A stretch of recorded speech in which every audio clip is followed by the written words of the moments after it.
नमस्कार जय जगन्नाथ ओडिशा किचन को आपण मानकु बहुत बहुत स्वागत।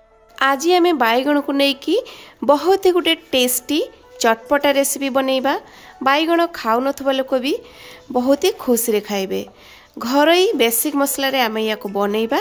तो सेथि पई मु एठी बैगण को भलो भाबरे धोई नेइची आउ टिके गोल गोल पीसेस रे आउ मोटा मोटा पीसेस रे काटी नेबे। आपण चाहिले मोटा मोटा करके ताकू मझिरो फाळ मध्य करि परिबे।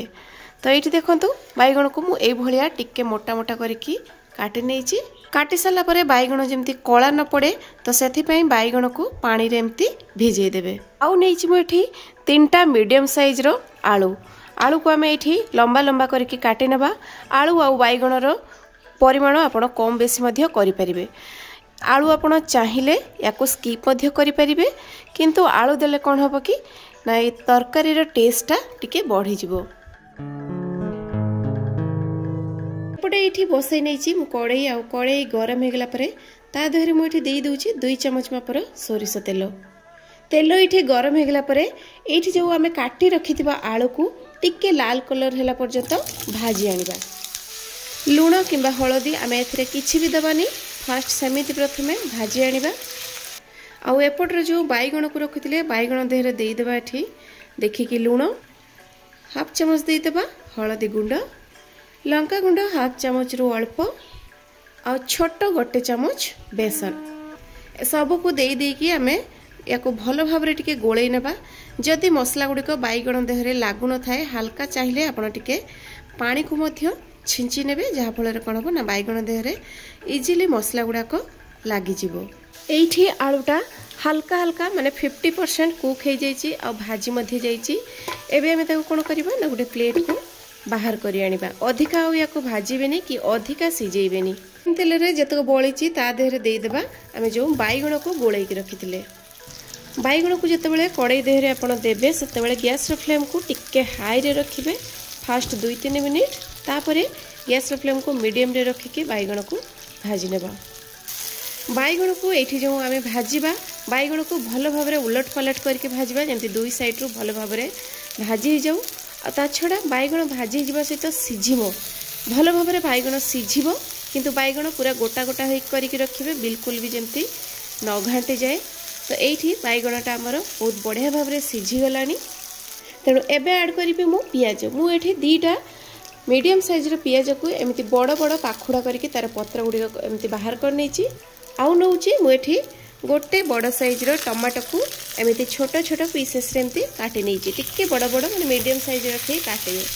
एबे हमें टमाटो पियाज आ बैगण को आउ 2 मिनिट पाखा पाखी एमति भाजी नेबा, जहा फल रे पियाज आ टमाटो मध्ये भलो भाबे टिके भाजी जिवो। एई भली प्रोसेस रे जदि आपण ए आलू बैगण रो तरकारी को बनाउचंती देखिबा पई देखि परफे बहुत सुंदर देखा जाउची, ता छडा टेस्ट मध्ये बहुत बढ़िया आसीबो। तो दर्शक बंधु आज रेसिपीटी जदि आपको टिके भी भल लगु थाए ताले प्लीज लाइक करिवे, शेयर करिवे। आउ जदि चैनल ले नुआ थांती सब्सक्राइब करि नाहंती ताले प्लीज सब्सक्राइब कर देबे।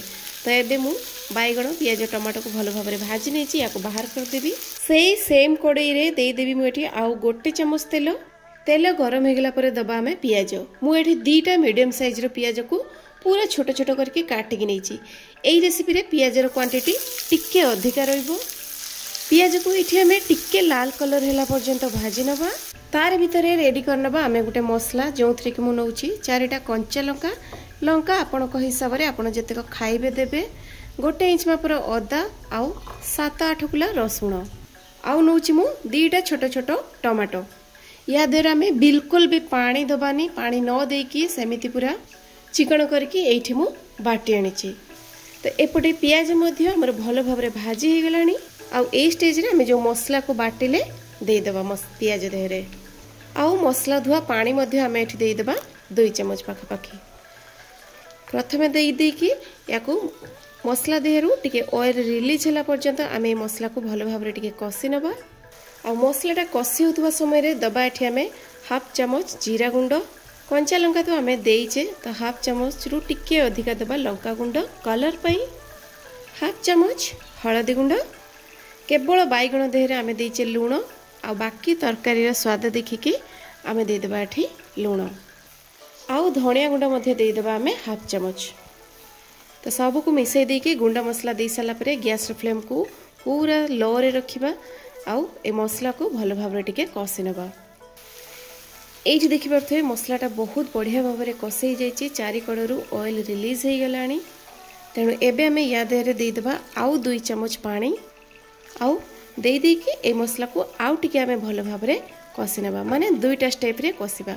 मसला को आपण जेते बढ़िया भाव में कषिबे तरकारीर टेस्ट आपण सेते बढ़िया पाइबे। यही सेकेंड स्टेप रे मसलाटा कषुला बेले आमे जो आलू को भाजिकी रखी आलू को तो आम पूरा पूरी सिझे नथिले, तो यही स्टेज रे जदि आमे दे देउचे मसला मध्य कषि हो आउ आलू मध्य भल भाव में सिझी हो। घोड़णी लगेदेबा और मसला को भल भाव में कषिबा छाड़िबा। घोड़णी खोल देकी मझे मझे टिके चलै नउथबे। ता छडा एठी मु आपनको कहबी आपण जदि आलू को फर्स्ट स्टेप रे भाजी न थांती ना, ए मसला को जतले कषिबे ए स्टेज रे मध्य डायरेक्ट ऐड करि परिबे, किंतु टिके आलू को भाजी दबा द्वारा कोन हो ना आलूर टेस्टटा टिके भल आसीबो। 2-3 मिनिट भितर मसला भल भाव में कषि होगा सहित ये देखिपे आलू मध्य भल भाव में सिझी जाइए। ए स्टेज रे आमे देदेबा एठी हाफ कप मापर पानी। पानी एठी बिल्कुल भी अधिका देबेनी, कहीं ना यही रेसिपीटा टिके ग्रेवी ग्रेवी हेले माने टिके बहलिया जुगजुकिला टाइप हेले खाइबा पई भल लागे। तो ये पानी देखिपे टिके फुटी आसिलानी और पानी फुटी आसला परे जाइकी आमे जो बैगण पियाज टमाटो को भाजिकी रखी ताकू ऐड करवा। आउ ये स्टेज रे कही रखुचे गैस फ्लेम को आपण पूरा हाई रे रखिबे। आउ बैगण दे देकी बैगण को तो आमे ऑलरेडी सिझेइचे, पियाज और टमाटो मध्य भल भाव में भाजी हो जाइए, सिझी जाइए। याकू आमे अधिका और बिल्कुल भी सिझेबानी, बस टिके बहलिया बहलिया टाइप रे रखिबा।